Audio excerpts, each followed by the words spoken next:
I would say that Putin himself understands that if the protest succeeds now in Belarus, then Russia might come next, because Belarus might set an example of a success story of a revolution against authoritarian leadership. Well, there's reports that Russian journalists have been sent in to keep the Belarusian state TV stations on the air. But how would Belarusians react if Russia were to intervene inside Belarus?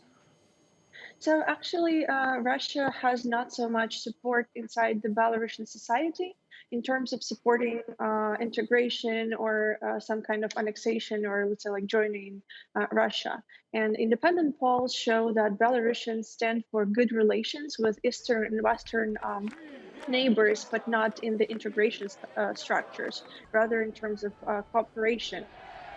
And so, in this time when Belarusian society is having this high momentum of protest potential, should Putin interfere in this in a sort of aggressive way, he will meet a huge pushback inside the Belarusian society.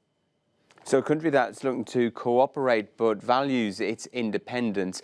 Just quickly, a question here. What do you think Putin will be looking for in terms of agreements in order for his assistance to be assured to Lukashenko?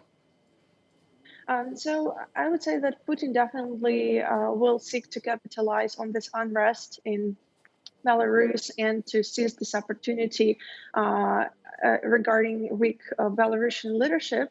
Now, there was some information leaked before this meeting to international media, stating that Putin will officially sort of support Lukashenko at the moment, but in the longer term, he would seek for a transfer to encourage Lukashenko to transfer the power and essentially to leave.